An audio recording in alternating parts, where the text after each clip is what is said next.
Welcome to NVC Life. I'm Rachelle Lamb, veteran NVC trainer and relationship coach, helping listeners navigate interpersonal conflict and ground more deeply into relational living.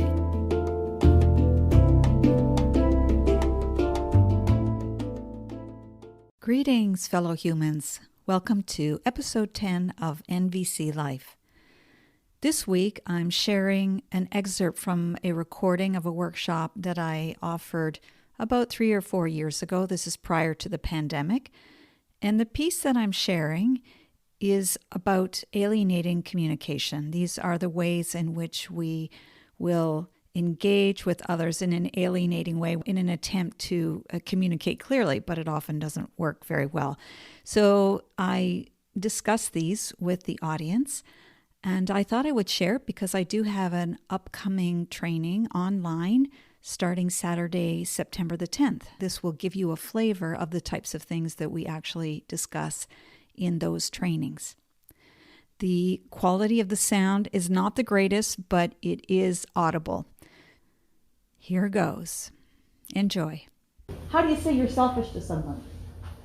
Because we have no problem doing it, right? You just say you're so selfish. Okay? Have you found in the course of your lifetime that when you say you're really selfish, that person suddenly goes, "Why, you're right. What can I do for you? How do I make life more wonderful for you?" I'm sorry. But typically, isn't that what you want though? Yeah. Okay? You're saying it because you want things to be different. But the way you say it has a certain outcome. You already know what it is. Tell someone that they're selfish and they'll walk away. Or they'll fight back. "Oh yeah? I'm selfish? Look at you. What are you talking about? Selfish? Look it up in the dictionary. You'll see your picture there." That's okay. That's how we've been educated to communicate. Instead of saying something like, "When I hear you say or I see you do X, I'm feeling anxious because I have a need to trust that everyone else's needs are being considered in this moment. Can you tell me what you're hearing me say?" That's another way. I think it's a superior way to say you're selfish. It changes how you think. It changes how you see. It's vitally important to do that. It means you'll also be involved in the translation business, because from now on, you leave the room and someone says, "You're selfish to you?" No problem. Bring it on. Okay? Because you can respond then by saying, "Are you having a hard time trusting that I'm taking your needs or other people's needs into consideration? Is that what's going on for you?" Yes. Already you're beginning to dispel the notion that you're selfish. You see? So you translate you're selfish into a language of feelings and needs. There's needs underlying somebody saying that. And I don't know what else it would be besides the need to know that needs are being taken into consideration. Because everyone has a need to know they matter. So that's how you would do it. It's really useful to be able to do that. We're going to go through the model for alienating communication. So we've got alienating language, diagnosis, demands, denial of personal responsibility, and deserve thinking. Marshall Rosenberg was a clinical psychologist, and what he found was, what he described it was a degree in professional alienation. Because you're taught how to see people and describe people in a certain way. And doing so puts them in a box, it pigeonholes them. It's very hard to see the human being once you've already described them in a particular term. Like, just go back to the word selfish. It's hard to see the human being when you just go selfish. Diagnosis is heavily emphasized in the degree that he had in clinical psychology. When he was working in a mental institution, he said, "I never read the chart before I went into the room. Because if I read the chart, I couldn't see the person. Because it was all language of diagnosis. Instead of who's here, So you got to think a certain way.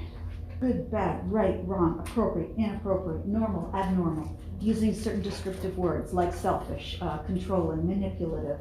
Whatever that language is, it makes it very hard for you to see the human being. This is not to say that there is no such thing as right and wrong.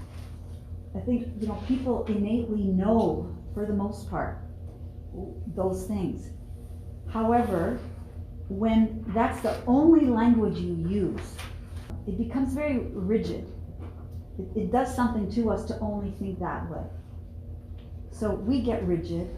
The person we're talking to gets defensive. That's just how it works. Have you noticed that? Yeah. So what you want to do is just avoid that particular pattern that occurs.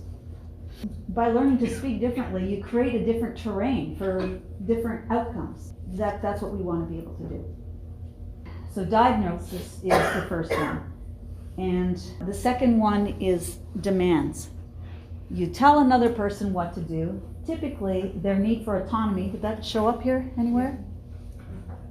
Yeah. It's a very strong need, okay? The need for autonomy is usually going to come up. It doesn't even matter if you thought it was a good idea. Maybe you do think it's a good idea. The person tells you to do it, and then you just go, I'm not doing it. Marshall had a poem that he wrote that it was a song actually, and it was inspired by his son, who was a teenager at the time. He was 16. He wrote this: "If I clearly understand you intend no demand, I'll usually respond when you call. But when you come across as a high and mighty boss, you'll feel like you ran into a wall. And when you remind me so piously about all the things you've done for me, you better get ready. Here comes another bout. Then you can shout, you can spit, moan, groan, and throw a fit. I still won't take the garbage out." Now, even if you should change your style, it's going to take me a little while before I can forgive and forget. Because it seems to me that you didn't see me as human too, until all your standards were met. Do you recognize that? Mm-hmm. Yeah. So we've all been on the giving and receiving end of that. It doesn't feel very good. What happens is you end up in this pattern of submission or rebellion. Marshall used to say this. He'd say, "Never let anybody say the following to you, and you make a promise to yourself now that you never say this to anyone else."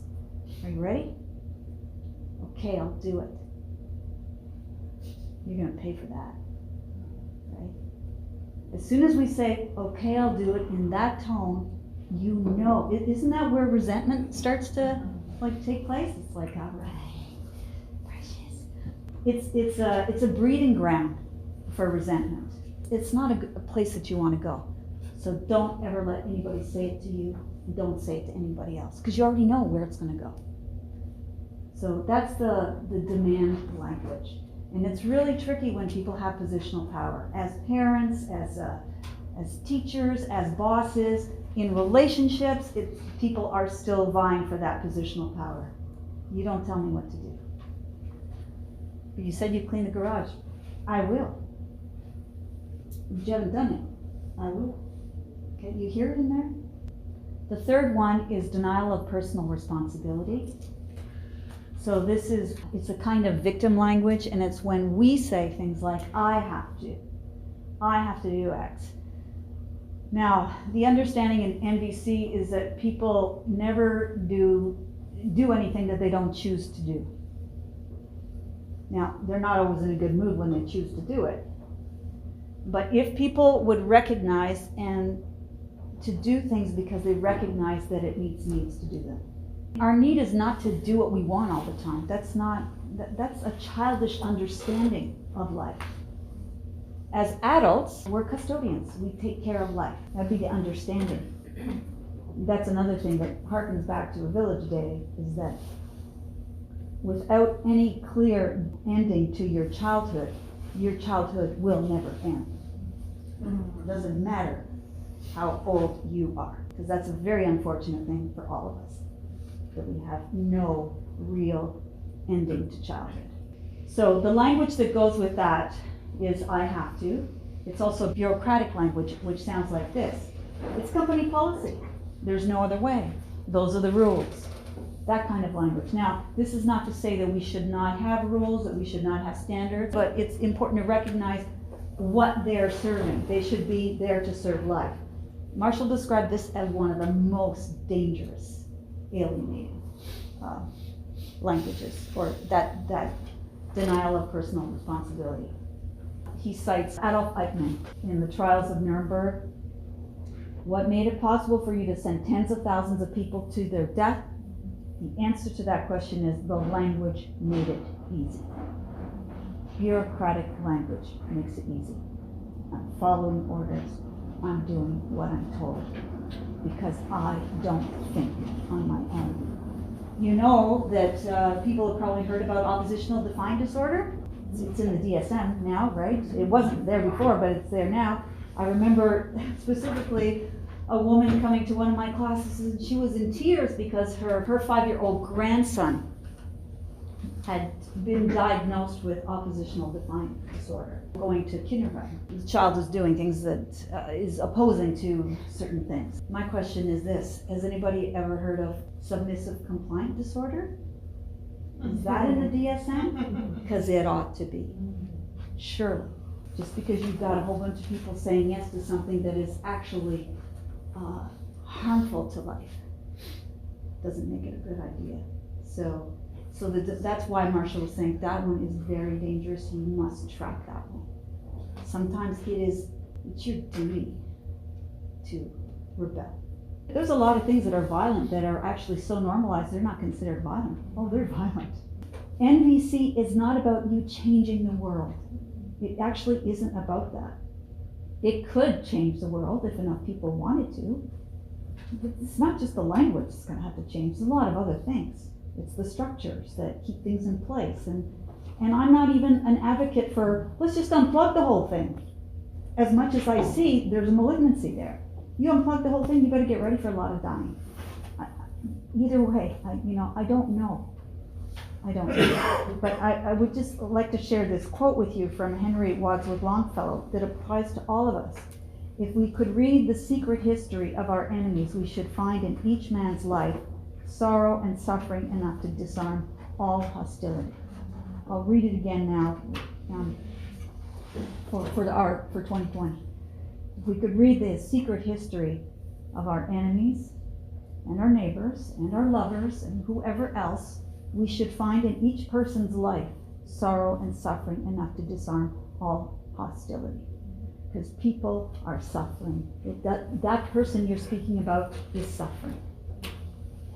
But it doesn't mean it's going to stop because you go and engage in a conversation with them about it, saying, I'm not entirely convinced that even though everyone says they're fine, that they actually are. And I'm wondering if you'd be open to exploring that. Because you could get no. In which case, whether or not NVC works has nothing to do with whether they're saying yes to you or not. It has to do with how you walk out of the room when you walk out of the room. Are you still human when you walk out of the room? Or have you lowered your standards and then gone, what an ass? Instead of going, wow, I feel very sad in this moment that I'm not able to connect with this person, and something tells me that if we were able to sit down, there's a reason why people don't connect, and here's what it would be. If I sit down and listen to you, I have to give everything up. Do you understand? Okay? And I can't. I've been at it for too long, and I can't give it up. It asks too much of me. Have mercy. Please leave. That's what you hear. It doesn't make it right, but that it makes you human. And that's really what we're looking at. It's like, what does it mean to be human? Especially when you're living in a time and place where there's a lot that's dehumanizing that's going on. So can you retain your humanity in the face of that? So thank you for that. Excellent question. It's a good one. Yeah. So there's one more thing about denial of personal responsibility, and it's how we speak about our humans. How are humans? It's about how we speak about our feelings. Example, you make me so angry. There. So now I've just given you complete power over my emotional well-being. And I'm not taking any responsibility for it. So that's the third one. And then the fourth one is the deserve thinking, the punishment and reward. It's really important that we ask the following question. What do I want the other person's reasons to be for modifying their behavior? Because if we only want it to be, if we're going to use punishment and reward, then people are now motivated by fear of what they'll lose or what will happen to them, and or in a reward what they'll gain. So it's really important to ask that question. What do I want the other person's reasons to be for modifying their behavior? Let's have human beings motivated by life-serving needs instead of by rules, punishment, rewards. And that's the end of the clip. If you're interested in taking one of my online trainings, you can visit my website, rachellelamb.com/courses. I typically offer online trainings 2 or 3 times a year.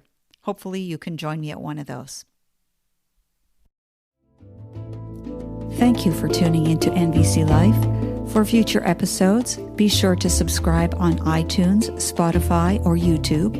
For free resources or to book a private session with me, head over to rachellelamb.com. Until the next time, stay sane, grateful, and generous.